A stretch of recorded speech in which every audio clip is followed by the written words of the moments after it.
Good morning, everyone. Thanks for jumping in here. This is BPM RIA, Broward, Palm Beach, Miami-Dade Real Estate Investors Association, your only local chapter here in South Florida that is approved and in compliance with the National Real Estate Investors Association. My name is Alexa, COO at BPM RIA, and we have an awesome webinar today for you guys. Been talking about it for a while now. I've been getting some calls about multifamily, so I've been directing you guys over to this webinar, and I'm glad that you made it in. And as people trickle on in, I have tons of things to let you know. But just to quickly let you know, we're going to talk about multifamily mindset, millions. Blueprint for wealth through real estate partnerships. We have Anish Dave, our CEO, in the virtual building, as well as Cynthia Trammell, founder of R3 Ignite. They will introduce themselves in just a moment, but to get us started off on a super positive note, somebody in here will be winning a free seat to our 2-day quick start. That is our boot camp fast track program that we offer here at BPM RIA. So if you're interested in entering the raffle, all you need to do is text the word quick start, all one word, no spaces, quick start to 954-800-6961. Send that over to our event line, all one word, no spaces, text it to that number that you see on the screen. This is a workflow, you guys, so make sure there's no typos in there so that you're entered into the raffle. I will announce the winner at the very end. This is a $695 value. So go, go, go. Good luck. Details are in the chat as well. I'll pop it in again for you. Alrighty, upcoming events. You guys, if you have not been paying attention, now is the time, people. So alert, alert. Our last quarterly meeting of the year. It's coming up very, very soon, people. So please go to the website, go check out the events. We have another awesome webinar tomorrow. We have local real estate expert Gabe Garcia doing a webinar tomorrow, same place, same time. So we'll see you here. I think we're doing another raffle, so you better show up and find out. It'll be worth it, I promise. So go get registered for that webinar tomorrow. This Saturday, Miami-Dade, Miami people, we're gonna be out there in your neighborhood. I don't know why this is free webinar. It's a free workshop. So you guys, we're gonna have Anish Dave, our CEO, as well as our chief tax strategist, Jose Ramirez, free workshop in Miami. It's going to be at the Miami Marriott Dadeland location. So go to the website, get registered, put your name down. It is limited seating. We'll obviously be doing a raffle. We want to make it fun for you guys. So go get registered. You're going to want to be there, especially because we're going to talk about, saving all of that money with your taxes. Very, very important, people. So as I was mentioning, our quarterly meeting coming up, it's next week on Wednesday, November 6th at Nova Southeastern University. I do not I don't want to harp on this, guys, but please, please, please get your tickets beforehand. If you're not a member, save $5, do the early bird. That'll pay for your parking. It's $1 an hour for parking. We are on a college campus, so please keep in mind $1 per hour for parking on campus. Please bring your friends, carpool, do whatever you got to do. It's going to be an amazing time to network. I'm going to have so many vendors there for you guys. You guys are so going to be so happy about it. We have title companies, lenders, all the people that you guys are looking for. So go get registered for November 6th. Members, as you guys know, you get in for free. And my non-members, $15 early bird, $20 at the door. We'll have snacks for you, a bartender, coffee, tea, all the goodies. So you will be very happy you showed up. Plus, somebody will be winning a free membership at this one. And we're going to talk about something that again, you guys have been calling me about this too. Generational wealth. Obviously, and we're going to learn how to protect our assets and save on taxes. So please show up, get registered beforehand. I want you guys to have a super smooth experience at the networking meeting. And of course, let your friends know, colleagues, all the above. And then, of course, our expert is going to come back because he loves us and we love him. Bill Knoll, he is not only a CPA, but he is also an attorney, you guys. So this is going to be a full day workshop with a CPA slash attorney. For my members, you guys know you get $10 tickets, a steal, especially because I think Anish is going to drop by some food for Anish, Order please. some pizzas or something. I'm gonna feed you. Yeah, I'm Something. even gonna feed you. Get me something, please. Non-members, you guys, 29 bucks for the all-day workshop, and then at the door, $40 for this all-day workshop. We're going to talk about building generational wealth. Bill's going to talk all about it on Wednesday. So call me before Saturday if you need help getting your ticket for the Saturday workshop. I highly recommend it. It's going to be phenomenal. And then, of course, we'll be back at it, regular scheduled programming, back to the basics, how to analyze properties for investment, free webinar next the following week with Anish. So looking forward to seeing you guys there. It'll be our last raffle before the quick start training, so highly recommend you make it out. And my favorite way to keep up with events, as you guys know, super easy. Get on the text alerts. It's BPM, all one word, no spaces, to our event line if you want those text updates. So text BPM, REIA, all one word, no spaces, leave out the little quotations, send it to this number right here, 954-800-6961, and you'll get those text updates to your phone. Love it, so convenient. Our next quick start, you guys, November 16th and 17th. If you want to get in touch with what's going on here in this market in South Florida, we're going to talk about wholesaling, flipping, rehabbing. I have 4 incredible local business owners that are going to be on this training for you guys. They're going to be getting in touch with you. They're going to be sharing on the area of expertise. We're going to get into a little, we have some AI stuff that we added. We added some creative financing stuff in here. It's going to be incredible all day, guys. All day Saturday, all day Sunday. We're getting into it 8 hours with a niche. So imagine what you're going to get out of 2 full days with our CEO. And then, of course, we have the member pricing, non-member pricing here. And somebody in here is going to win a free seat to this. So it's absolutely incredible. Thank you guys for answering the poll. I truly appreciate it. It helps me understand where you guys are at. And clearly you're in this multifamily webinar because you're like into multifamily, which I get that. So most of you guys are like, whatever, you already attended or like you don't want to do this, but it's okay, guys. We'll be here. We're not going anywhere. We love wholesaling here at BPM RIA. They've been bringing in the largest profits for our students. So we love that. Members, as you guys know, you get all the goodies. You get the discount package through National RIA, which are those big discounts to Home Depot, paint programs, cabinet programs, appliance programs, all the above. You get the self-directed IRA discounts, guys. The list goes on. If you're interested in getting those memberships before the quarterly meeting so that you get in for free, go to the chat. I dropped the link in there. You can get your membership right on the website and start accessing your benefits and discounts right now. And also get the member pricing on any of those workshops that we do have. So go, go, go. And last but very not least, one-on-one coaching and mentoring here at BPM RIA. We do have a program where we put up 100% of the money for our students' deals and split the profit 50-50. We are so excited about this program because you are matched with your own personal mentor. And you guys know that we provide absolutely everything you need to get to deals right now, meaning the software, CRM, all the above. So go book your discovery call on the website. It's right here, bpmria.com. I put it in the chat. Book your discovery call with me so I can get you the full breakdown of everything we include in the program, as well as the pricing information, you guys. So I'm super excited to talk with you guys.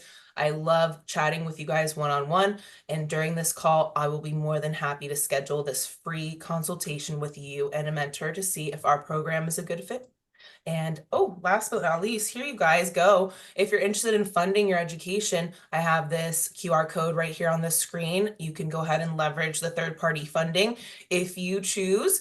You need a minimum 620 credit score, $35,000 verifiable income. It's going to be a soft credit pull, and you'll get the response within the same day. Just make sure you're doing this during business hours. So if you want to leverage a third-party funding, please feel free. My email's in the chat if you want me to email this link to you.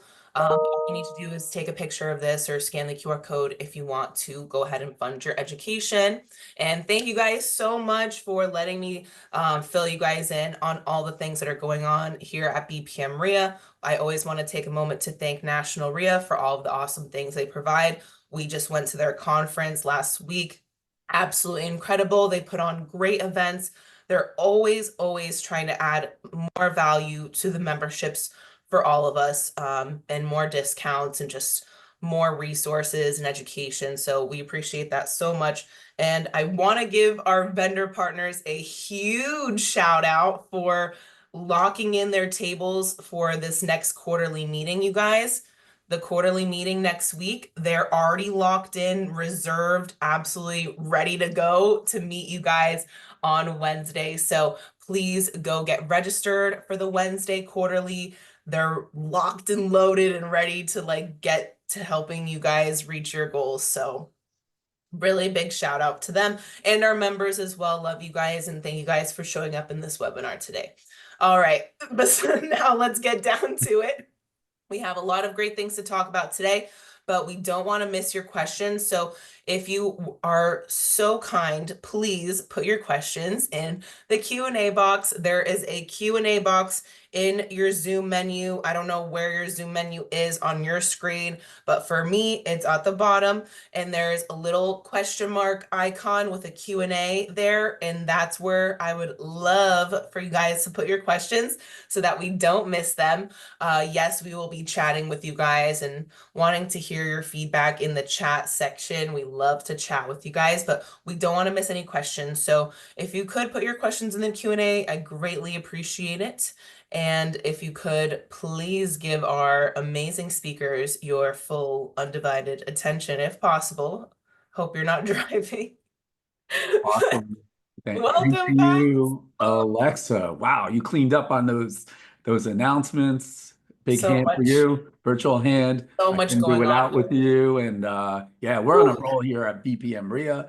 My voice might be a little bit shot. It's from all the yelling. Some of you guys have been following me for a while. I'm a big sports fan, and unfortunately, my teams are getting crushed this weekend. And it's okay because we're here at BPM RIA. We're still crushing it with real estate. So special, I see a lot of people from our Next Mill Mastermind team on here. So our new mastermind that we created with DRIA, the Dade Real Estate Investors Association, Jim, Viju, Francisco, and Sean. So a quick shout out to you guys. One of my favorite people also is Emily. Hey, Emily. Family. She's part of our team that went out and saw Marshall Silver.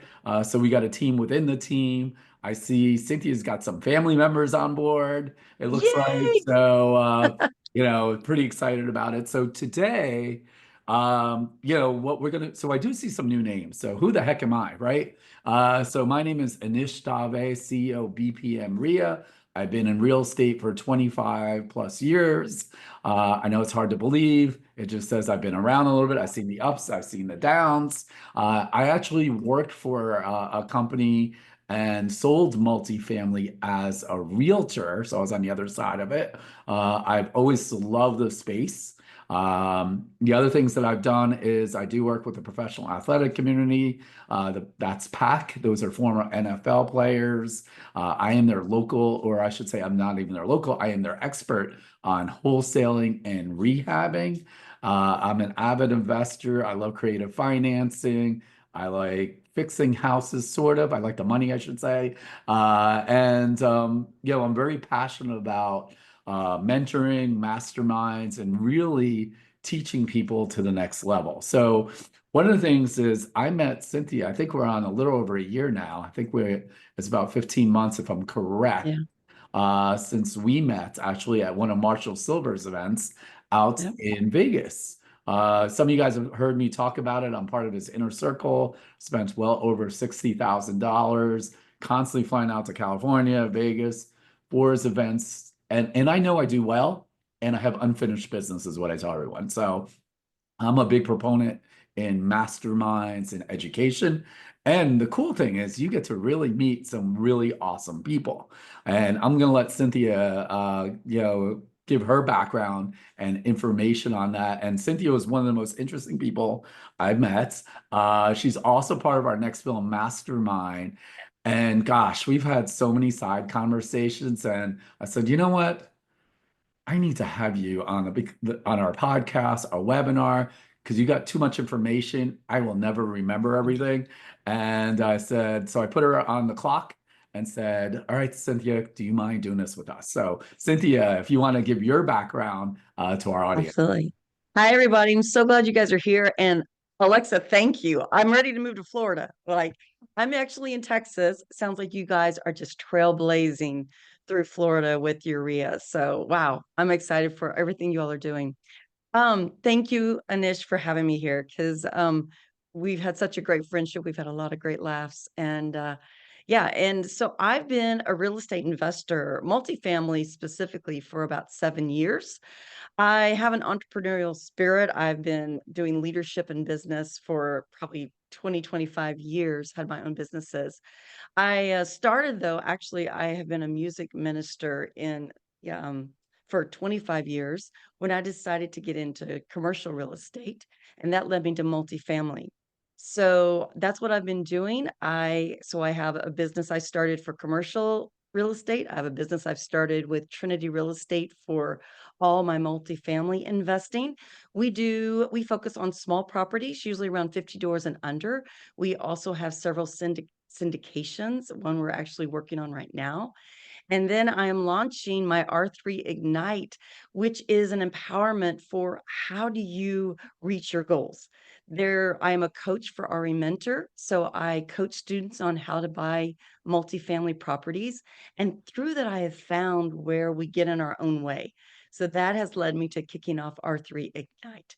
So I'm a wife. I got married 6 months ago and super excited about that. I've been with him for 14 years. He's been a presence in my life and just an amazing man. I have triplet boys that are 20 years old. They all attend Baylor University, and that is my why. They are my why of why I keep going. I'm like a niche. I have unfinished business. So they are part of my why I built up my legacy for my family. Yeah, you're besides, I call you super mom, super wife. I'm gonna have to talk to your husband. What took him so long? 14 years. He moves a little slow. In real estate, we move a lot faster than that. So There's a story there, but yeah, no. on that. So yeah, let's talk about the multifamily space, right? So go ahead and put in the chat while I ask Cynthia questions. So how many of you guys actually own any multifamily? I just want to hear in the chat if you guys actually Yeah, own. It could be as little as 4 units. So let's define multifamily, what we're going to define it as. So generally speaking, anything less than 4 units is still considered residential. correct. And a lot of the times, and we talked about it at different webinars, house hacking, where it's a great way to get in real estate. You buy or you live in 1 unit and you rent out the other 3 units. And if you do it right, it should pay. Pays itself. It should pay itself easily, right? And then you Yep, move on, you move to bigger projects. What yep, we're going to talk about is let's talk about more about more than 4 units, right? So anything over 5 units is considered commercial. correct. So Correct. that's the space we're going to focus on. So not really the house hacking, which I get, or less than 4, which is again a great way to get into the business. So what are some of the, like you said, I'm going to kind of go back to your story. I know you went from music. One of these days, I'm going to get Cynthia to actually just sing for us the song. She just doesn't know it yet, but it won't be today. When I have you down in person at maybe our mastermind, we'll have you to There you put go. a quick song out there, put her on the spot. So how did you actually, what drew you to multifamily? Like to go from, where you were to, to or just to get into real estate and then multifamily. Yeah, it's a really crazy story. So, here I was in music ministry. I knew I was kind of coming to a place where I was looking to do something different. I was sort of coming to that retirement age in church work where I want to do something else. Well, my husband had an office in this commercial strip mall. And they came and said, we're going to sell it. You need to lock in. And he told me about it. And I had this wild hair, like, you know what? Why don't I just buy a building? Can't we just do that? So I called this guy and called the seller. He took a liking to me, said, I'll walk you through this. I had some connections in my church that said, tell you what, I'm going to help you get a meeting with the bank president so you can get a loan. I said, okay. I had to go meet with this bank president, and I knew nothing about real estate. I had owned my own company, so I knew about like expenses, income, that type of thing. And I thought this building works. So I ran out to Barnes and Noble and bought Commercial Real Estate for Dummies, read it overnight, Wait, and went in to meet with. I'm going to cut you off there. For you younger people, Barnes and Oh yeah, Noble's the physical store where you actually had to buy books. you go buy books, right? And in the commercial real estate, they had everything for dummies. How to, Excel for dummies. Everything was for Yeah. dummies, right? So I got this commercial real estate for dummies. I didn't know what a NOI was, cap rate. So I crammed for this meeting. Go in there, and it was the most hilarious thing because this president was like, "Well, you sound like you know what you're talking about." And I thought, man, do I? And in 45 days, I had keys to this building. And so I thought, man, it's that easy, right? So I just, so my husband, he found RE Mentor and we went to some of their boot camps. And this was all about multifamily. And I never realized that just someone like me who grew up working in a church, at that time I was a single mom. I was, sup- you know, I had to provide all the money for my kids and they're expensive. And so I was really concerned about how do I make a living? And so I thought instead, because I had people in my ear going, no, no, no, do single family. But multifamily, the concept is why buy 10 houses when you can buy 10 under one roof? And that was attractive to me. So that's how I started getting into multifamily and ended up really loving that idea. And it is, you underwrite commercially, it is a very different underwriting process, I believe, than single family. And so that's what really attracted me to it. And I got into RE Mentor and found my first deal in about 6 or 7 months. It was a 16 unit, and that sucker's been a cash cow for us. And then I just got bit by the bug, Yeah, and there here you we are. go. And so a couple of things, right? Like so in case you guys missed it, she is in the Texas market. That's where she lives. So there was a couple of interesting things that you said. Obviously, you didn't meet the president of Bank of America, right? You picked because I know they're based out of obviously North Carolina and a Yep. CEO. So when you said that you had that connection, right? It was someone through the church. And Mhm. so was it a local community bank or what kind of bank was? They are a larger bank. Okay. So yeah, they're a Regional. larger bank, but they do have a lot of local branches there. Yep. And they're very large in Texas. They're a very large bank in the Texas area, the Texas market. They don't usually go outside of Texas too much. So, but this R3 now, what I'm talking about is it's all really about relationships. Yep. It's about everybody you come in contact with is you're building a relationship, not to angle or get agendas met, but there is a really honest building of relationships and caring for people and building that up, that when the time came, he was more than happy to say, let me make that introduction. I like you. We want to work with people we like and trust. And he was like, I know you, I trust you, I like you. I'll make that introduction. And that introduction changed my life. Wow, that's amazing. So when you Right. actually and you said it was a strip mall, or what did you actually buy again? I'm Yeah, sorry. it's like a commercial strip mall. It's about 8,000 Commercial. square feet, and Yeah. I Do you still mind? have that building. Yeah. Do you mind sharing like what the cost was and the loan? Like how Yeah, did absolutely, you absolutely. I I got mean, into so it for yeah. So uh, my audience knows, and unfortunately my guests don't know. Meaning sometimes I put you on the spot.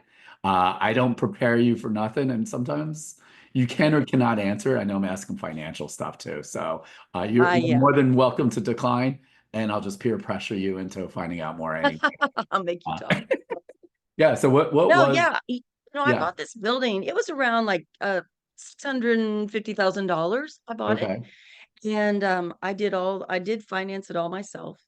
And then now though, it's valued at over like 1.2 million.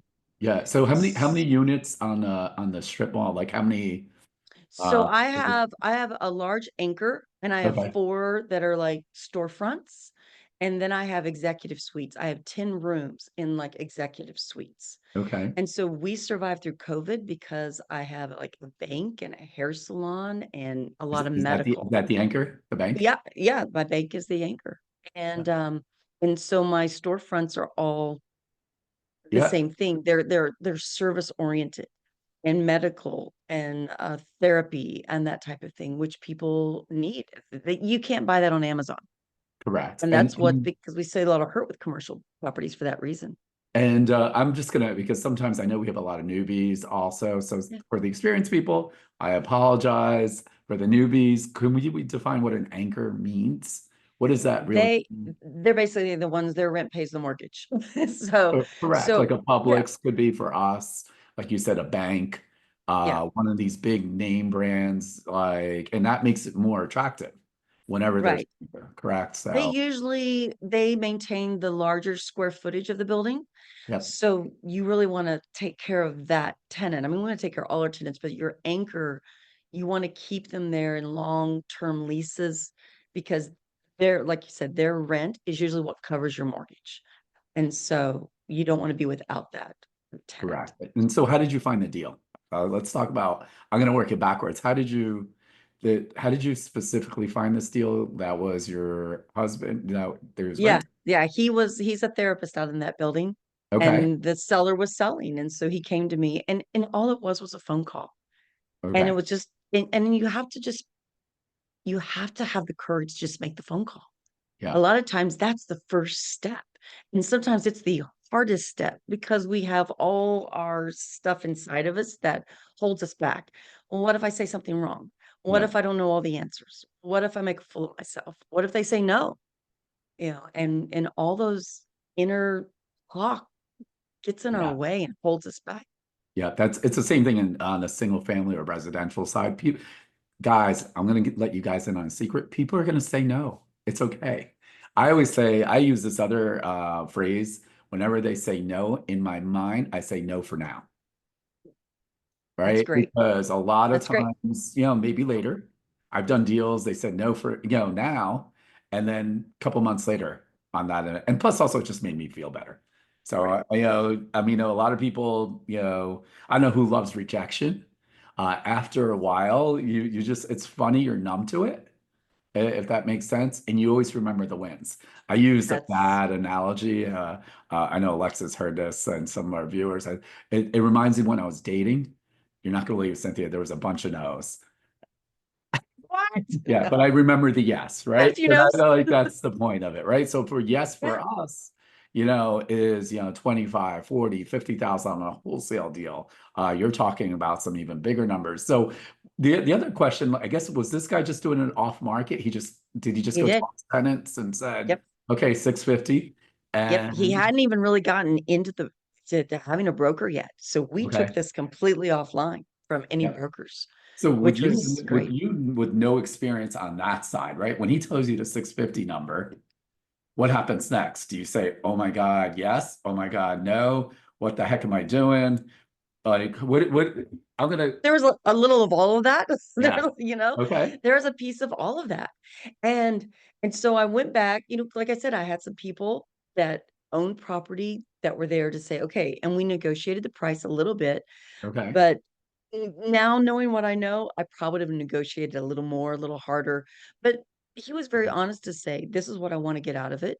Yeah. And I said, okay. And I knew that I could do more with Yeah. and I have to say, so when I met with the bank president, there Yeah. was a consultant in there that met, and he said, look, this is a great property and it is in the path of progress. That area is going to grow within 10 years.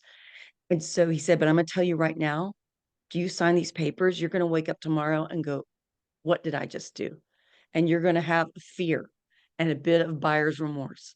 And he said, I'm going to give you one piece of advice right now. Numbers don't lie. Forget the emotion. Numbers don't lie, and your numbers are good. And I tell you, I now have a portfolio of over $20 million worth of real estate. Numbers don't lie. And we're in a deal right now where we're going back and forth and back and forth and back and forth. And I finally just said, no, we stop because numbers don't lie. And if we have to walk away, you have to walk away. It cannot be emotional. Yep. That piece cannot be a part of it because you worked so hard and you want it so bad. Like, this could change my life.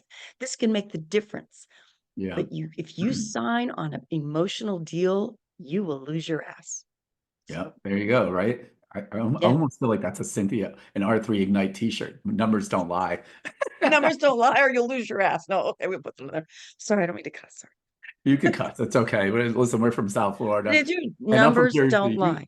Yeah, you know I'm from And I Jersey, see so people all the time negotiating with themselves. Well, yeah, the market's saying this, but if we just raise rents enough, or yeah, if we just tweak this one number, we can make the numbers work.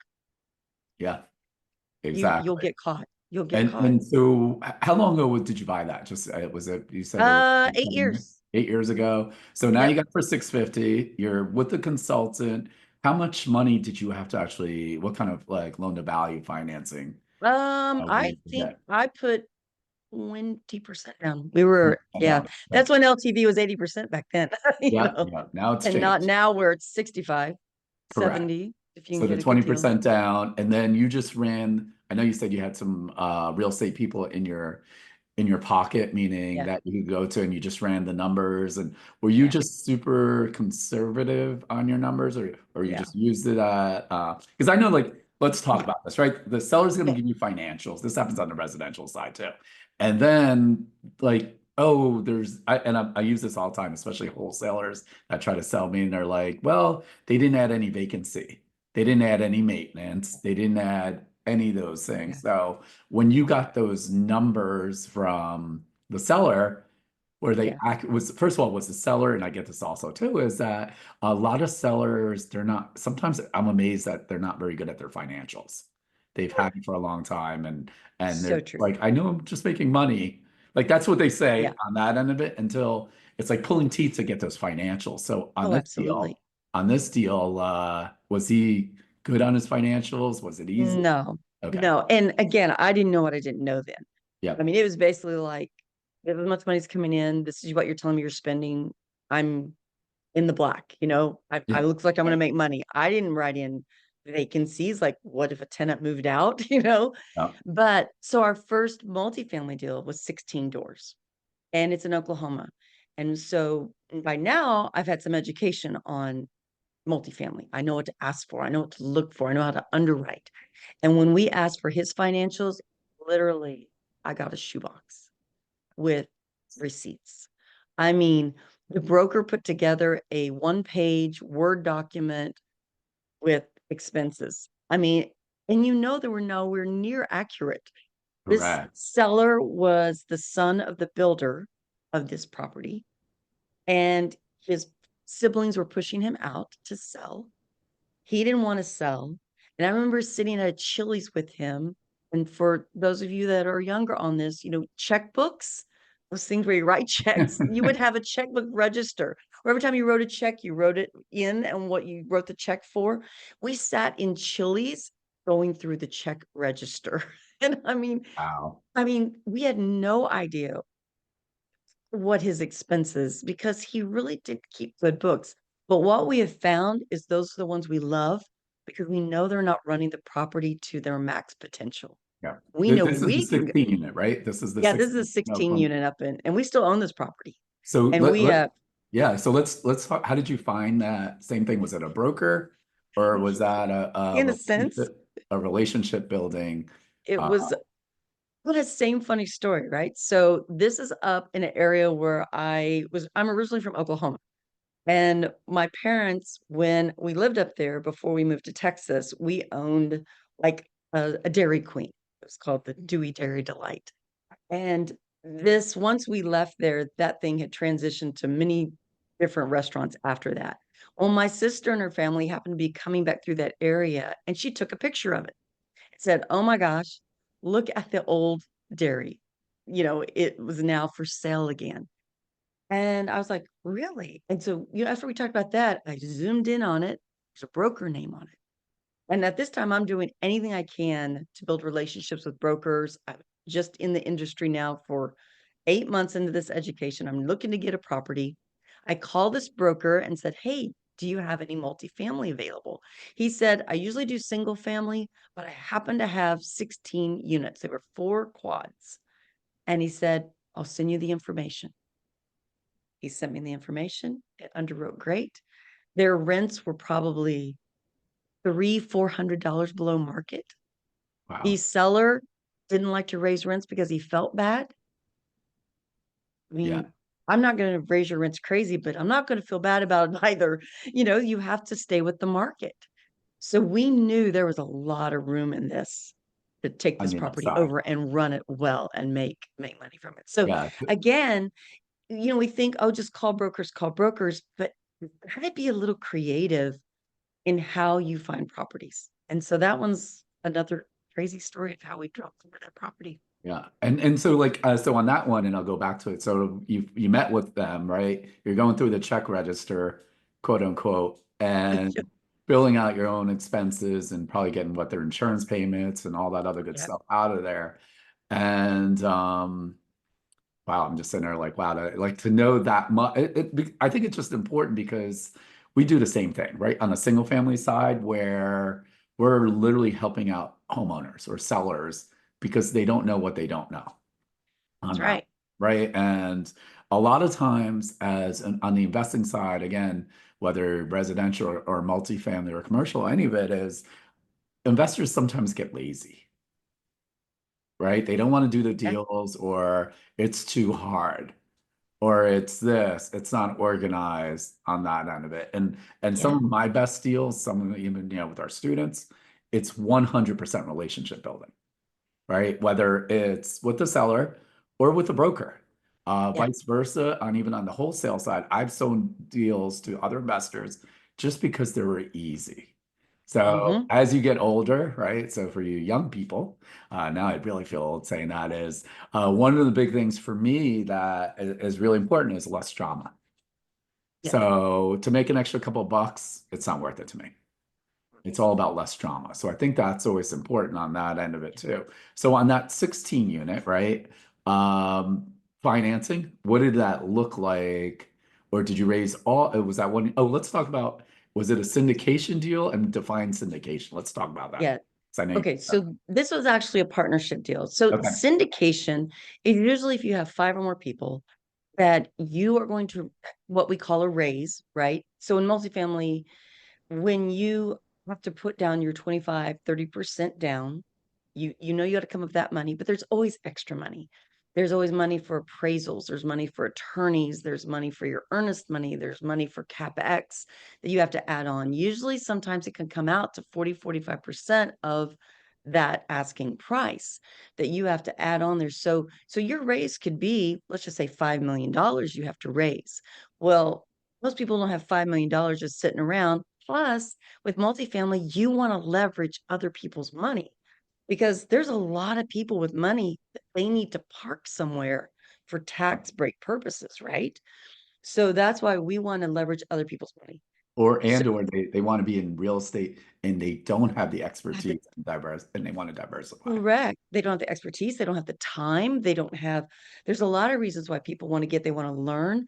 Yeah. So yeah, so we want to go out there. So if you have to raise $5 million, you might have 30, 40 investors that bring money into it. So anytime you have, according to SEC rules, anytime you're promising a return on that money, you are now syndicated. So our team with Trinity Real Estate, we do a lot of, we have pretty much funded everything ourselves because we're doing 50 doors and under. So we do a Yeah. lot of joint venture partnership LLCs.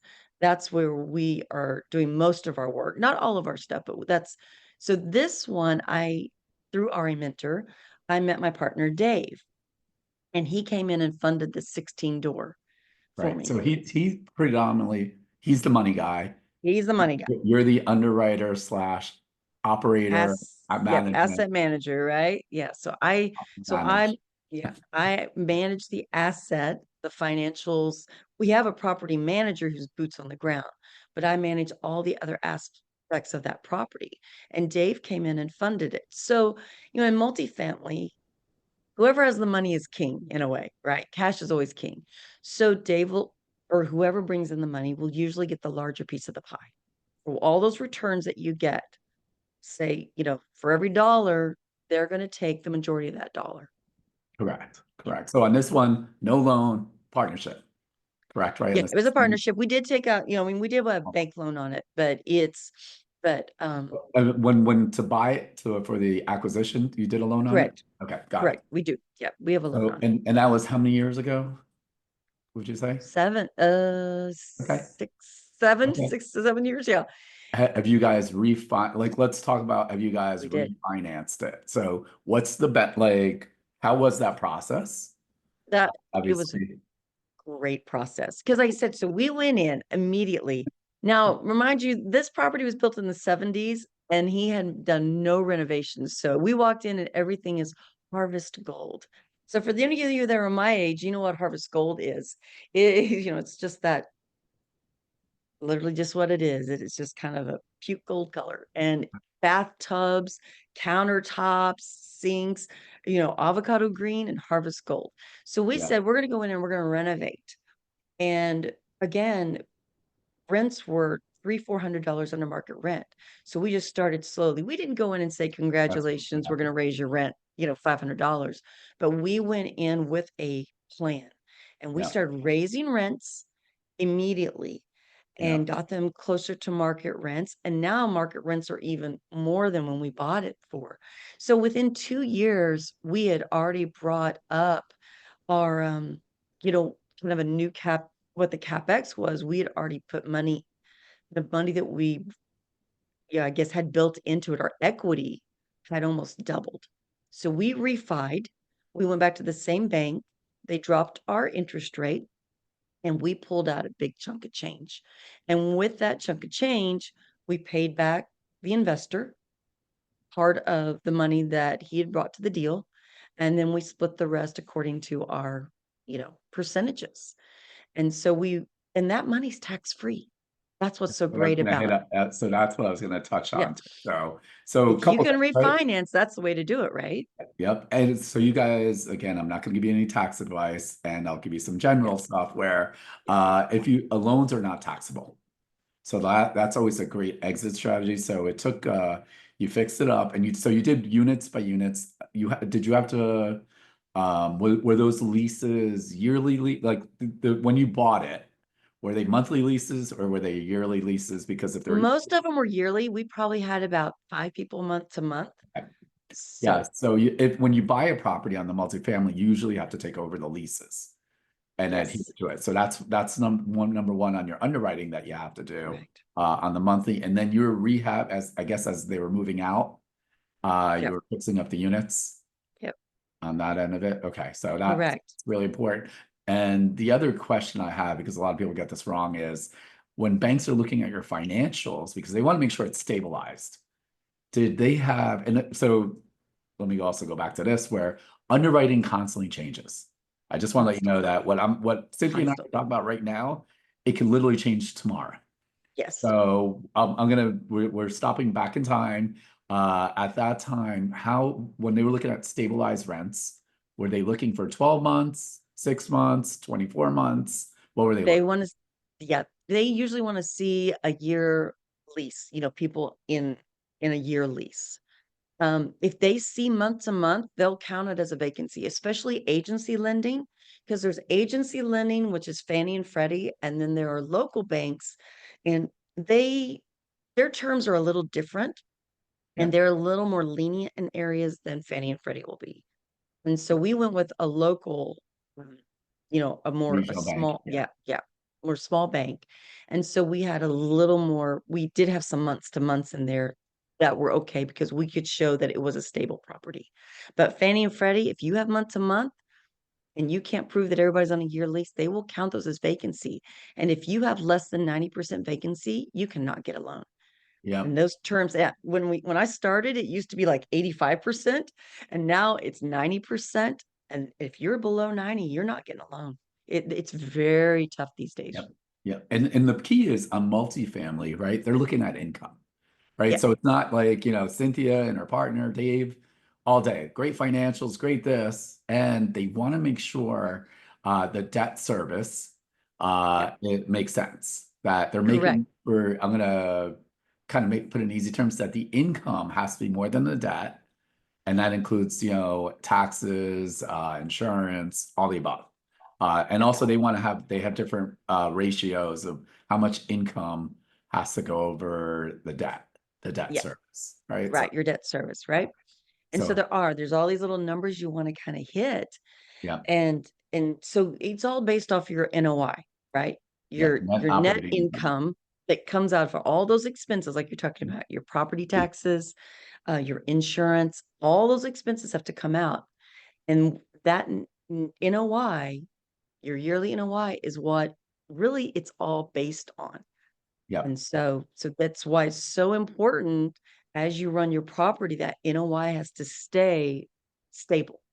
yep. And so the key with multifamily, right? And I'm just going to use this.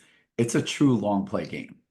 It's a long play Right? game. You're not really flipping like you do on the residential side properties. Can you wholesale? We've done it before. We had something on a contract and sold it to an investor, a 20-unit building. So it is possible, and it's different, is what I'm going to say, right? Right, Versus in our industry, like a lot of people, what we do, like we make money fast right. sometimes, right? On the whether it's wholesaling or rehabs. And again, with our rehabs, we're not adding additions. I'm always leveraging risk is really what it Yeah, comes down to. yeah, And so now let's move forward. Like you got the 16 unit and you've had it for 7 years. So yeah. let's talk about in your side. I'm going to ask you two different questions. One is, how did you guys do during the pandemic? Did you have vacancies or where were you guys at money Wow. wise? We survived. I mean, but and a lot of that's because my underwriting is very conservative. Yep. So when I underwrite, I plan for vacancies, right? I plan that I know what's that bottom line we can survive at. And Yep. we actually did pretty well during COVID. And what we did is we went in and lowered everybody's rent. We went in Okay. and gave everybody a discount because we knew it was really tough times. And I would rather have people paying a little less Yep. and being there than to have a bunch of vacancies. Did you just give them So like a 90-day or a year or when you said you gave yeah, them? we went in. I think we 3 months off the start that we were going to give. I think we ended up doing like 20% discount, Okay. and if they would pay in full. And yeah, so we survived the pandemic for that reason. There were a lot of people that didn't because they didn't underwrite well. It goes back to that underwriting. And remember, I Yep. talked in the beginning that if you start negotiating with yourself, or hey, we'll just do, we can get by with 5% cash on cash in the beginning. Who's expecting a pandemic to come along, right? So Yeah. Yeah. so that's That's what we did. We are truly believers that you are in partnership with your tenants. It's correct. not just about your investors. I mean, your investors are important and you have to run your business to take care of your investors, but you also have to run a business that takes care of your tenants because, again, vacancies are the killer of multifamily.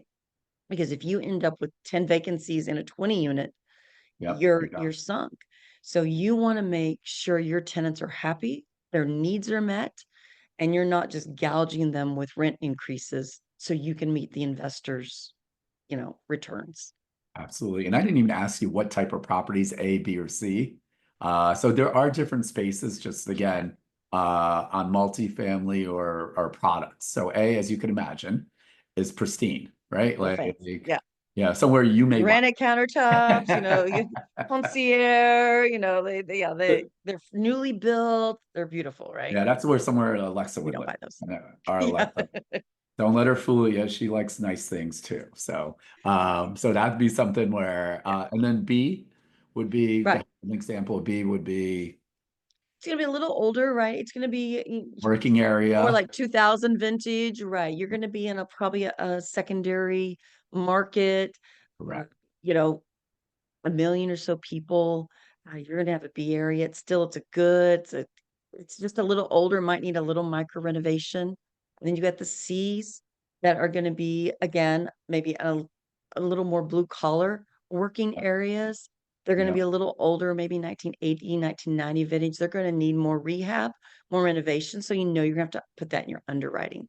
And then the D areas, we just steer clear from the D areas. I didn't even want to talk about that's like your true war zone. So for us in Yeah, yeah, you don't South do that. Florida, Opelika, it used to be Overtown.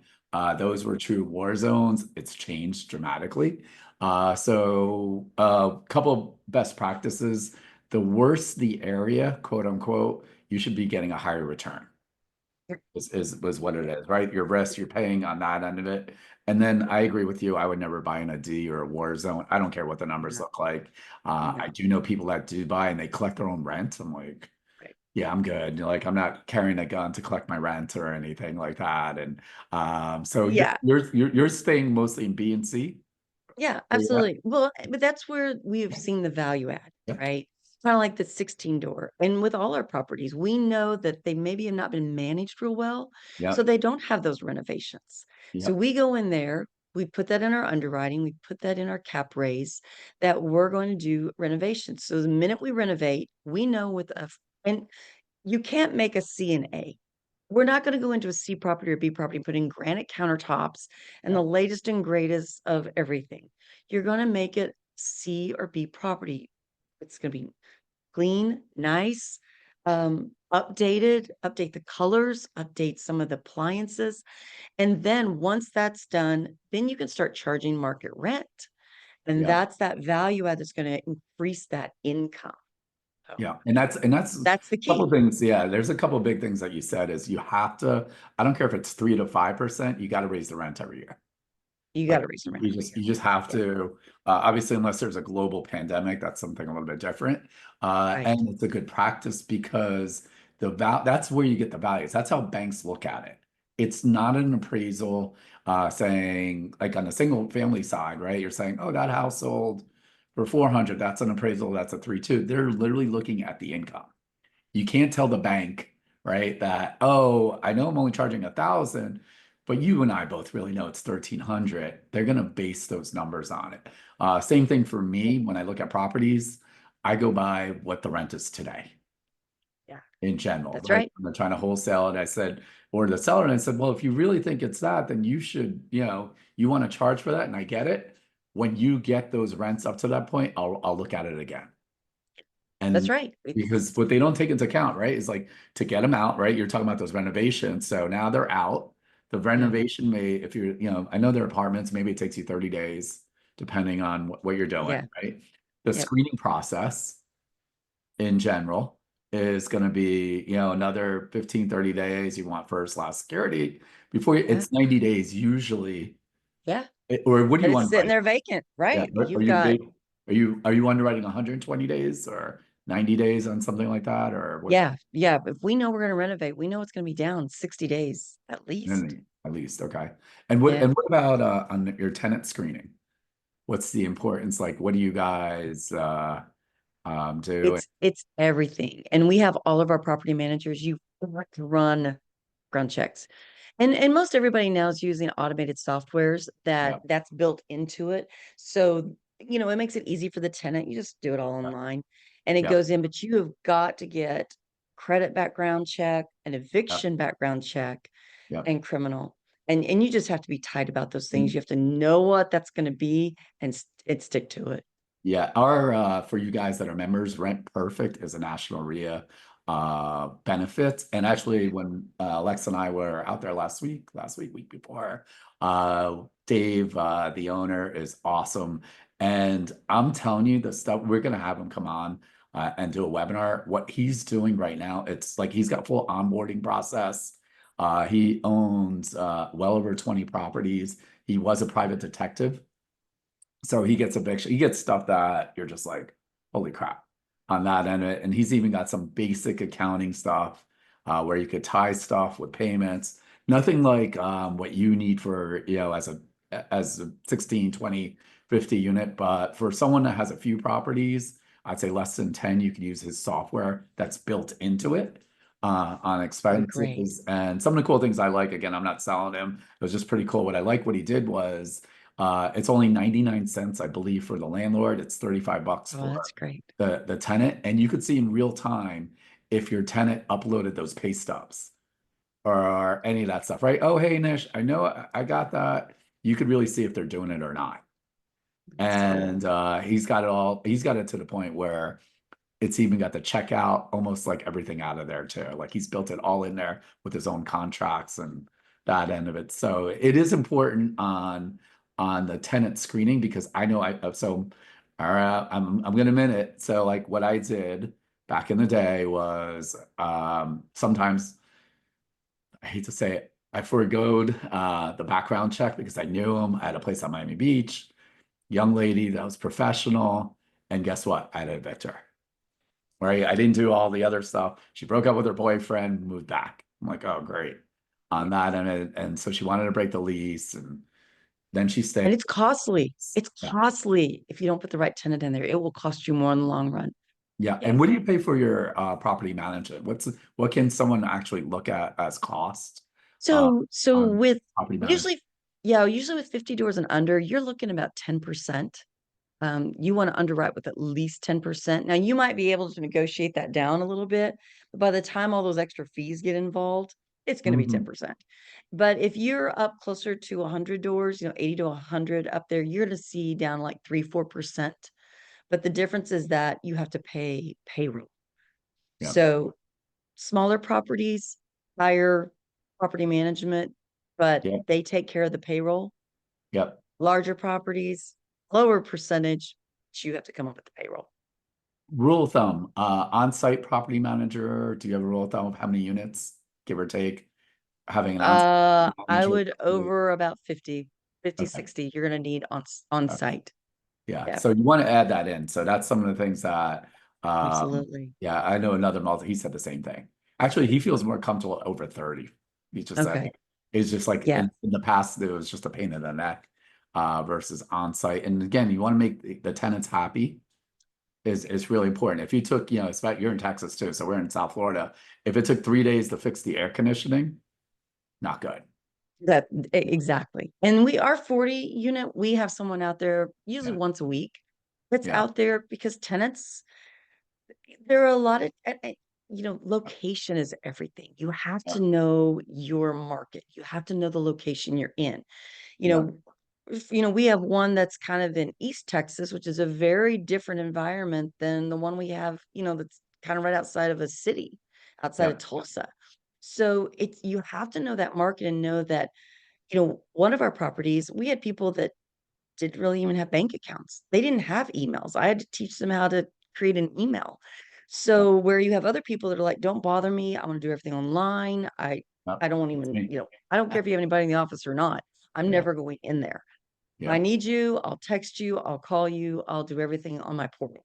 But there are some people that are like, what's a portal? They don't have any idea how to do technology. So you have to know your tenants and you can't just shove that in the face of people that don't do technology. You have to meet them where they are, or they will leave. yeah. And again, it's really costly when tenants leave. Retention Yeah. is everything. It's going to Retention's really, make a difference on your numbers. Maybe let's say you try to refinance again, and now you have all these fees. Like your numbers are going to be down. So on the new lending, like we talked, I know you talked about 80% on the refi. What are you seeing on a cash out refi from lenders? Are you seeing 65% or what do you or yeah, acquisition? Or you could use there's both, just doesn't matter. yeah, we just haven't even been seeing any refining right now with the interest rates. So nobody's even going down that Yeah. path. So Okay, so that's important. Now I'm going to run into I'm going to power through some questions and then we'll go yeah, back. I'm going to talk right. to my before and then I'll talk about one of my most unfavorite thing that's happening down here, and I know it's happening over is insurance Uh, about the deal killer of it's the deal killer. insurance, that what we're seeing and what's been happening out there too. So I do have someone asking if someone's based in Canada, could you provide advice on getting started? What's the minimum or a decent investment needed? So I'm thinking they want to be in a syndication. So Yeah, maybe. yeah, So or that really depends the syndications. Most syndications are a $50,000 minimum to get in. That's pretty common. Some, if it's bigger raises, they might have 100,000 minimum to get in, but mostly it's gonna be 50,000 if you're gonna be a passive investor on that side of it. And so there's a couple big things on that. You're a limited partner. So just Yep. because you own something, you can't call up Cynthia. Oh, I have her number. I'm not gonna give you a number, but hey, Cynthia, I want to paint it blue. I want to do that. Yeah. All right, on that. So you're truly a limited partner. On the syndications, are you telling, are your PPMs like 3 years, five, like if I put 50,000 with you today on a property, Right. like when can I expect to get my money back or a return? I know it depends on the project, but Right. it will be like your Different example. projects, but most properties right now are holding 5 to 7 years. Yeah, We're seeing that extend a little bit because of what you said, the magic word about insurance and some of those things. We're not seeing as much return on the front end as we are the back end. So we're holding things a bit longer. So that's where the syndication, a lot of the syndicators, you're underwriting a little lower in the front. So you might not see your returns for a year. You yeah. you might have to wait a year to start seeing quarterly returns. So But in Texas, I won't mention. So I know some people that put some money in syndications on a couple of them, and they're gone. The money's gone, just so you guys know. And so one of the challenges was, the underwriting, and we'll go back to and this is why it's so important. They were underwriting at 3.5 or 4%. And so they said, oh yeah, in a couple of years, we're going to get my money back. And that's what it's based on. And also same thing with the loan to value, the cash out, refi. One of the things, like when you typically do a loan with a lender, are they saying it's a balloon more often than right, not, right? So right, always, always. amortize, do you want, like, Yeah. was your amortize over 15 years or 20 or? They'll amortize over 30, but you're They gonna have will. that balloon either at 5, 7, or 10. Right. So what So that a lot of people, means, yeah. So what that means in 5 years, it might be interest only, 7 or 10, whatever that is. And now let's say it's 500,000. 5 years you've been paying interest only. yeah, It's the fifth year, they want their 500,000. yeah. That's what I'm gonna say. So here's what's happened in multifamily, and this is what we're seeing, that fallout you're talking about. There's a couple of things, but so people were getting these deals 3, 4, 5 years ago. Remember when probably many people on here, when you got your rent increase where you lived, if you rent, it'd be like, hi, congratulations, we're raising your rent $500 a month. Yeah, I mean, by we like just saw 20%. just crazy things. So because a lot of the times that's what was happening, people started with bridge loans, which are very high interest, short term Yeah, loans. So the banks would say, no, we're not, there's not enough debt ratio to cover this. So you're going to have to get a bridge loan. And so what happens is people got bridge loans, or they did get their lending at, 3, 4%, 5%. And then the balloon payment came down in 5 years. Well, congratulations. Now we're sitting here in 2023, 2024, and your interest rate is 8%. So yep, you property went from a 3, 4% loan to 8, doubled, and everybody's tanked. Everybody's property's tanked. And insurance rates like you're talking about. So it happened on our properties, every one of our properties. We just got a letter that said, congratulations, we just tripled your insurance. yep, yep, Take it or leave it. I mean, they just started deducting triple the amount. Now, and if you didn't underwrite for that, correct. that's, and you had 100 units you're paying, or you're paying, $50,000 a year in insurance, and now you have to pay $150,000. Who's got that $100,000 just built in there? So that gets taken from that NOI, gets taken from distributable money to your investors, and your investors get nothing. Yeah, so two things that are really important. So I'm actually, I met the CEO of Amerit Bank, which is a local regional bank. Actually, Yeah, they're the stadium, they're like the logo, it's Amerit yeah. Park now on that end of it. And so I talked to him about the multifamily space, and he was, they're a really vanilla bank, right? And he was just saying, yeah, we're calling all these loans. He's like, these people are we're refinancing, and they have to walk in with money. So that's another Instead thing of that's getting happening. money. Yep. Instead of getting money, like, hey, you got to walk in for a couple $100,000 to get another loan, right? So they're doing a capital raise, which I could tell you the bad side of syndication, right? There's always the good and the bad. So don't, Always. end of it. This And is a business of risk. yeah, This is a business of risk. yeah. And the syndicate, when you get that call saying, hey, I need X, or we didn't know we have to redo the roof and the electric. Yeah. And hey, can you wire another 20 grand, 30 grand? And it gets a little scary. So that's, we were talking about insurance. One of our former students, like he's got a fund, so they buy in Dade, or their syndications, they raise money. And one of the things was insurance, same thing. They have a 16 unit or 20 unit in Miami Beach. The insurance when they first bought it was 18,000, and now it's 72,000. So they're selling their properties. They know that people like Miami Beach. There's going to be people out there that are going to be okay with it. You just need cash to push on it.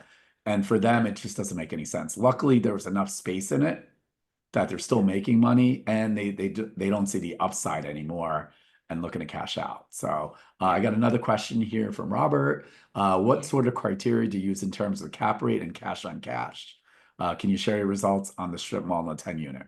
It's probably a 16 unit. So what kind of cap rate are you guys looking for, and your cash and cash? Yeah. So, cap rates, I don't get too caught up with cap rates because the market dictates it, right? Yeah. So right now everything's about 6.5 cap. Sort Yeah. of where we're landing. We kind of underwrite everything based on that.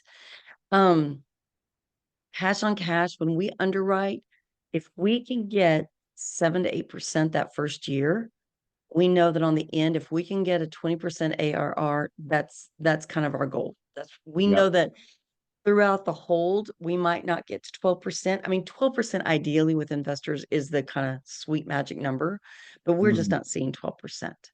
Yeah. It's just not out there. So if we can start at 7 and show growth conservatively, and then get to a 20 ARR at the end when we go to sell at probably, I always underwrite at a 7.5 cap for sell. I mean, yeah, love to get 6.5. Will be the big winners if so, but Yeah. that's where I underwrite. I'm really conservative. I could tell you right now what we're seeing, and we'll touch on this a little bit too, is that Yeah, it is harder to find deals. it Is what is. I'm going to tell you. The numbers, are not making sense. I do see some people that are new investors. What I'm going to tell you is, I'm just telling you from my own experience. For new, I mean, Cynthia's a unicorn to an extent on what she's done. That's not the norm. I'm not going to say you fell in the right spot, but you did to an extent that they're I selling did. that strip mall and you Yeah, took action, right? So I always tell people there's always opportunity yeah, and taking action. You were lucky. I don't want to say lucky. I don't want to let me rephrase that, is that you still had 20% of money to put yeah, down. So someone that has a limited amount of cash or access to cash, the multifamily space may be tough. I yeah, know I've done some creative financing on multifamily. What I'm going to tell you on the other side, usually there are more educated investors. Is what I'm going right. to say. If you're working with brokers, a lot of times they're going to want to see you have that 25% liquid before Yeah, they even show you the property, because they don't get, they don't even get put on LoopNet. They don't put them out there. There's enough buyers out there. So if you don't have those things on your team, it's going to be a challenge, right? And again, what you also said was the outlay of cash on inspections, you know, yeah. You got you know, somebody with money to put that down. yeah, Now, I'll say, I put most of my liquidity into my commercial property. So when I got to multifamily, I didn't have any money. And we've bought, like I said, yeah. we have almost $20 million worth of assets now, and I've not put any money in. Well, you I, found the right partner. That's what I'm saying is say that again, you found the right partner, and you've got to find, yep, your experience on underwriting for someone that's new, right? that's Like, the value. You have to bring value. yeah, if like we're friends, and if you said, "Hey, would you invest in this?" and you had no experience, I'm gonna like, "How about Cynthia? Maybe we'll go. I'll buy you lunch." Yeah, I'll buy you dinner, right? Yeah, right. On that, I like you. It's just Yeah, it's very different to raise money that way. yeah, Evelyn, who's one of our next mill mastermind people, is asking on your third party project management, how do you manage the community? Meaning minimizing concessions and rent loss, since you're not actually managing directly. right, Right? So it's you, property, it's you guys own it. You're the operational efficiency guy. Then you hired a property management. And right. let's talk about how far they are from you, like distance wise, your the Yeah. properties. So So they're all quite a ways from me. We have a couple in Texas, we're in Oklahoma, we're in Arizona and Mississippi. So it takes, you have to manage your manager, if I might say, that third party property management company. You have to stay on top of them, manage them so you can manage that rent loss. You've got to know, and you have to trust and verify. If they say you have X amount of vacancies, you need to know why, what their plan is, how many calls are they getting in, how many showings, how many applications, how many, and you have to have them verify that for you. I have them send me a list because, like I said, they're all using softwares. They can shoot off a list to me of how many applications they've received so I can look at them. But you have to manage them. I meet with them almost weekly. You definitely Okay. have a Yeah, monthly, that's what I but want. yeah, but you've got to meet with them. I meet with them almost definitely every month, but we have a Yeah, new manager that just took over a property and I'm meeting with them weekly until yeah, they get settled. But you've got to keep them accountable so you can make sure your rent loss doesn't get away from you. yeah. What about on a third part? Are they hiring like services, meaning like plumbers or like are you is it's within their team and then you're just verifying? That's within their Uh, team. Some have those on their staff, some will contract them out. So Yeah. it depends. Yeah. You're just checking to make sure it's not some crazy number on some of the stuff of like, oh my God, repairs for Oh, what? absolutely. And I think through experience, you find out how much that costs. Like I know how much it's going to cost for an on-site plumber, or if or someone within their business to go do it versus if you call up a plumber and have them go, change out a flapper in a toilet. You know, those are things that maintenance people can do, and you find ways to save money. And if you've got a property manager that's always just like, well, we just called up, local Joe's Plumbing and had them come out. I'm like, you're not our person. Yeah, yeah, You're yeah. not taking care of our money. Well, that's the whole thing. I always say, even on our student side, the Yeah. students know that I say, man, you're so generous with my money. You know, That's so true, right? right? When it's not your money, you're like, oh, well, Yeah. on that end of it. So again, And you just have to build in those systems. I know you're a hardcore system person, yeah, so it's yeah, easy for you. And you need to do this as you start scaling. I yeah. mean, that's the key is Have to. operating efficiency Yeah. on that end. It makes a big difference. Israel's asking, let's see, typical property management for single family. Just so you know, it's usually 10% in our Mhm. market. If you have multiple homes, sometimes you get it at 8%. Short-term rentals, we haven't really even talked about that. You're looking at 25 to 30% for property management. So those are the Wow. numbers that you're looking at. Let's see. Michael, Michael's always kills me. Always got these long questions here. Pros and cons between syndication and a fund. So, I mean, I could help answer that too. Like, what's the pros of like why not start a fund versus a syndication? Like, what do you Oh, love about fund. syndicate? Yeah, So you said something else, a fund. Yeah, agency lending, just you don't have a lot of experience with fund or like crowdfunding and that type of thing, but agency lending sometimes looks down upon that a little bit. So you might be able to answer that better, Anish, than I can on yeah, that side of it.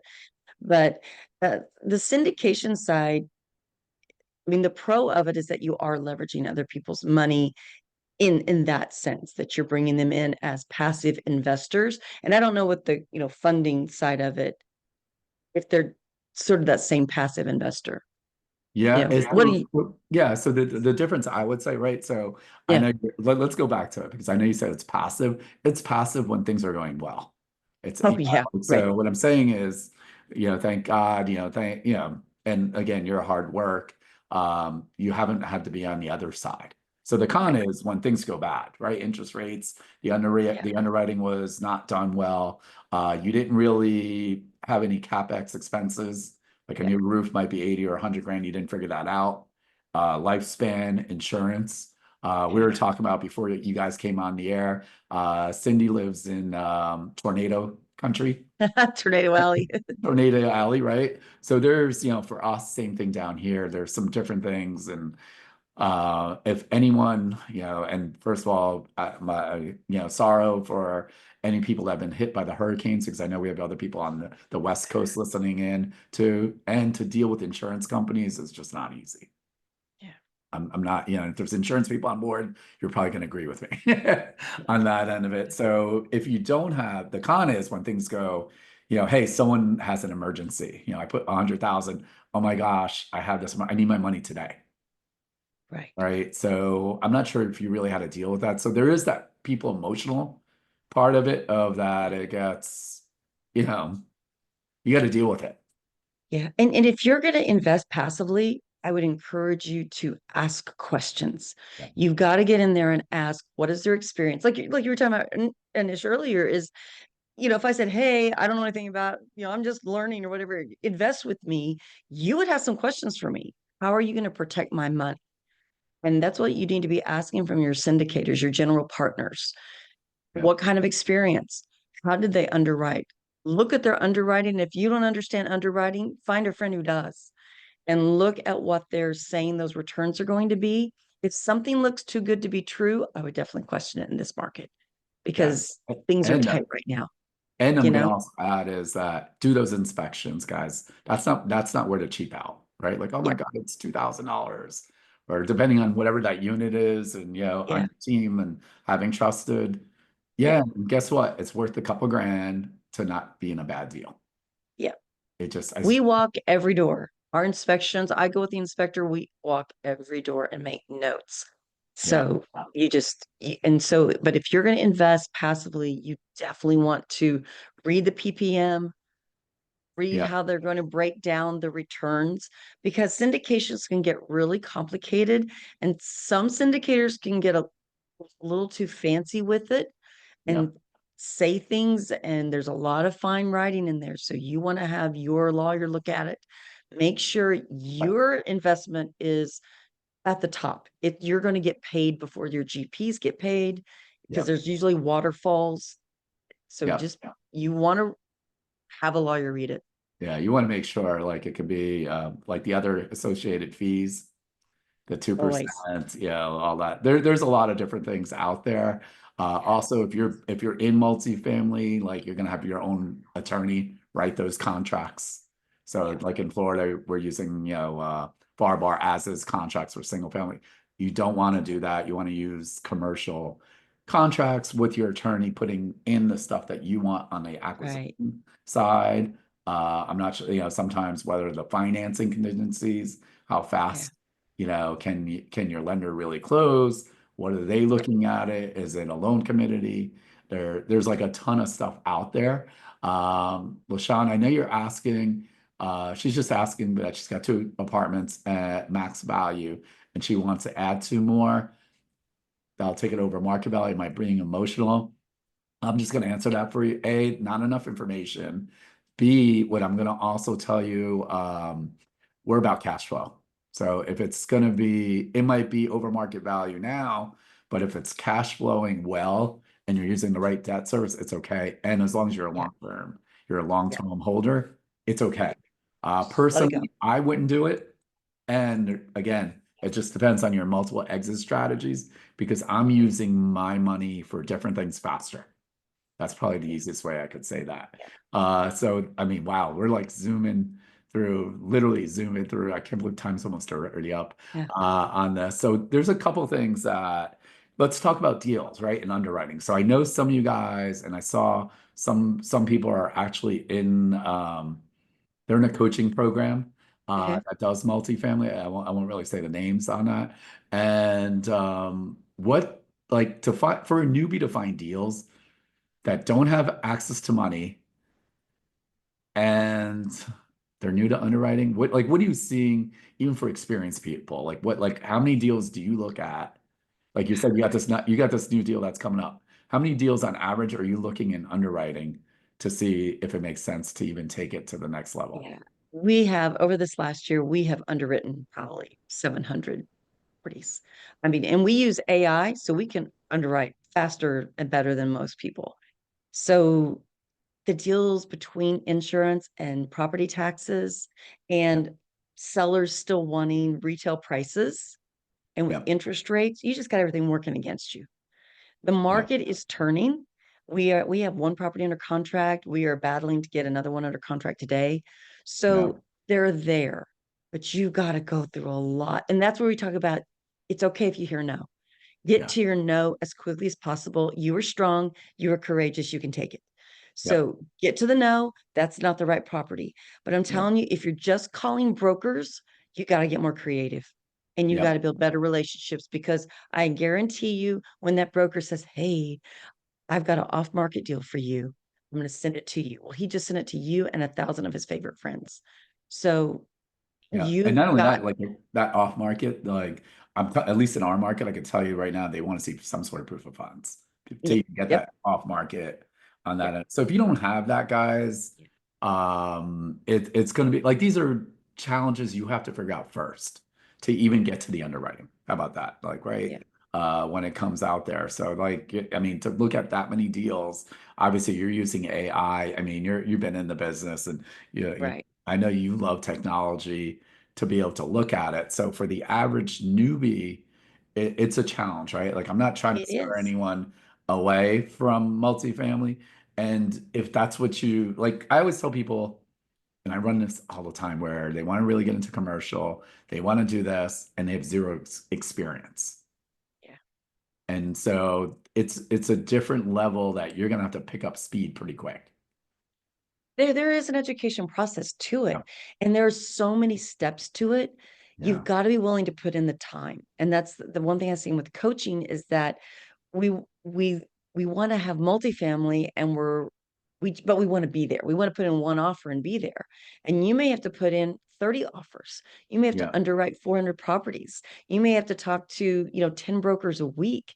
You've got to be willing, but people get discouraged. It's Yeah. so easy for that inner talk to take over, and you get discouraged, and then you don't want to do it anymore. And then you just wasted all your money, Yeah. in education systems. I know people have spent hundreds of thousands of dollars on education, and they won't call a broker. Yep. They get paralyzed. They just, Yeah. what if I say something wrong? Yeah, At and some imagine they point, have to raise their own money and do all that stuff, right? A is yeah, to the broker and then try to call someone to raise money on that end. And so that's why we're a little unique here in South Florida. right, Since I put up the money for those deals, they don't have to worry about that. They don't yeah, have to worry about the analysis paralysis and it because yeah, we're analyzing it. And anyone that knows me, I am very tight with my money when it comes to it. So like that's some of the challenges I definitely yeah. see out there. Alex, I know you're asking about the software. It is software that she created with her team. That is Oh, yeah, yeah, proprietary. Yeah, Alex. So nice try yeah. and So, nice try and sorry on that end of it. So no, we're but even, let me go back. Sorry, Nish, but even if you're new and you're learning to underwrite, there are fast ways to do it. yep, There are kind of almost, napkin type. Just get to the no quickly. You can take percentages, and that's something we could talk about another time. yeah, But yeah. I know like that's, sometimes like a quick thing is on the C properties or like B minus. I'm always using 45% to yeah, 50% on expenses. Yep. expenses. Yep. 40, So 50. That's because that's where you need to be. So you can take the numbers, and that's kind of what you're looking at, is about 45, 50%, and yeah. then see where you are, get your debt service in there, Yeah, and and you're gonna have to it's yes or verify. no, Again, right? Just because someone gives you something, you want to make sure you independently verify. So I think that's just really important always. But best get to your practice. no as quickly as possible so you can get on to the next property. So we're almost out of time. I only got a couple minutes. So a couple of things coming soon. What I'm really excited about, Cynthia, not only is she in our mastermind and a personal friend of mine, what I Yeah. really like, and we've talked about this, her passion is really education and helping people. It's not a surprise that, you've been in ministry services for a long time and just to know Yeah. you and even our dear friend Emily, you guys have the same cloth Yeah. vibe that I absolutely adore. And so I've been pushing, and she's almost on board. Is that Cynthia's going to come out with her own coaching program on multifamily. We're going to do this Yeah. together. And the other passion, well, I'm not going to say we're doing it together. I'm going to help you on that end of it because Yeah. I know the passion on top of it is also Yeah. to empower women.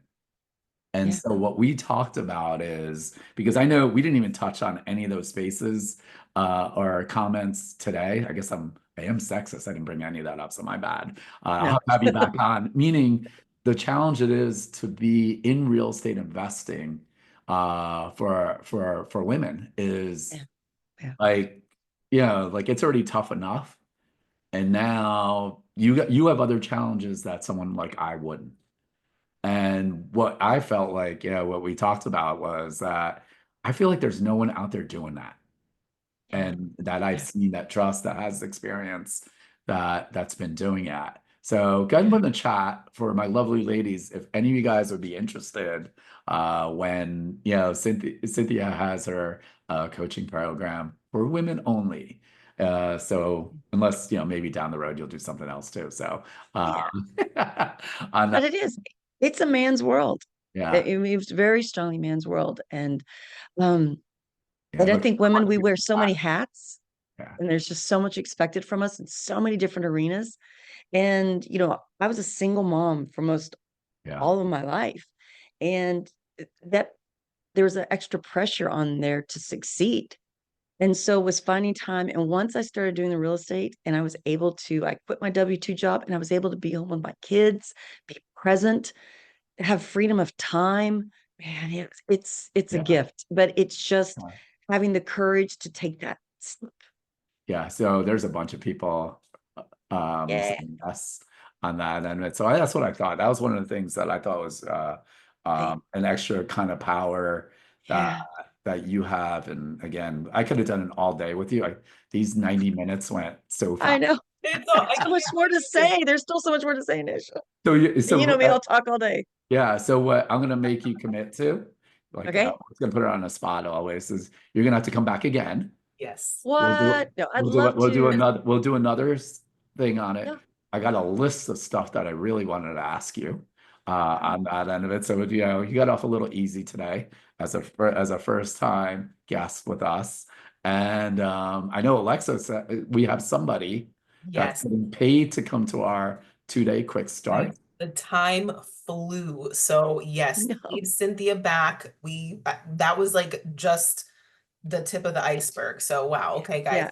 I have a raffle winner for the 2-day quick start, $695 value. Raffle winner is Camila K. Congratulations. I'm pretty And sure like I Awesome. spoke with her this week, which is crazy. Congrats, Camila.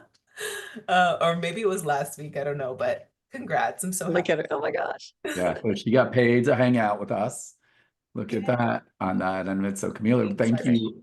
First of all, I love I just always want to thank for all the interaction, you guys hopping on. And the reason, well, not only I like Cynthia anyway. The cool thing is when you own the RIA, you get to do what you want, right? And no, the reason also, I know you're such an expert, you're actually doing it. We get a lot of questions about multifamily, what's Yeah. going on with it, on that, how to get into it, what you're seeing on that. And so I knew today would be just more, you know, just us chatting because we Yeah. we talked about it was should we do a pure education? A lot of times I'll do pure education, show them some things, and then sometimes we say, nah, let's just kind of go with the flow and ask those questions from a person that's really doing it. And so I just wanted to thank you too. So Thanks. Yes, thank you so much, Cynthia. Thanks, Alexa. Even the first time we met, I mean, you're just somebody that you make me feel like there's so much hope for women like in this business. It's There is. crazy. Alexa, bite your tongue. And There's I'm sorry, you're but talking you about. touched my Oh, soul like um, on another level. Like, and then there's so much more that we're gonna get to share in the upcoming webinar. So you guys keep your eyes on the calendar. I know the holidays are coming, things are gonna get crazy, but we're gonna keep letting you guys know what we're doing behind the scenes. Sorry, the UPS guy is definitely outside. My dog doesn't like that. But we did record today's session. We are gonna post it on the YouTube channel. So get subscribed to YouTube so you guys can watch this replay, share it with somebody because I- I'm getting a lot of calls about you guys in multifamily. So please share this with somebody and oh, keep looking out for the and next one. for us, make sure you give us a 5-star Google review, especially if especially if you love Cynthia. Me, Yes. maybe not as much, but that's fine too. If you love Cynthia, give us 5 stars, Yeah, please. it's just really important for us as an organization at the RIA side is that, you know, we came back from National RIA and we really want to we're doing some pretty cool stuff versus the other RIAs, and we just want to keep pushing the issue. Like, meaning we need your help to grow this. That's why you guys got to come to the in-person events. The Saturday event that we're doing with Bill Knoll, for members, it's $10 and I'm gonna feed you. Like, these are things I'm doing it as like as No, cheap as Bill's gonna, possible to make the value out there. I've had such great speakers from around the country, and what they really like is helping others, and they love our South Florida people too. So I do have Great. to tell you, the national speakers do love, oh, can I come down to Florida during the winter? Yeah, sure, no problem. Right, go figure. I thought it was to see Alexa and I think maybe it's the weather too. literally, I'm just kidding. So No, thank you thank you, guys. Cynthia, for everything. Thanks, Anish. Thanks, Alexa. Thanks, So everybody, for being I here. can't wait to learn more with you, Cynthia. It's Yep. amazing, Yep. guys. Keep tuned when when she rolls out her coaching program. I'll definitely have her back even before then too. So Yeah, you're gonna want to be the first one to sign up, that's for sure. absolutely. Yay. Okay. Thank you all. Guys, we'll Thanks. see you guys tomorrow, same place, same time. Yep. See you tomorrow. Right. Bye Thanks. bye, Bye. guys.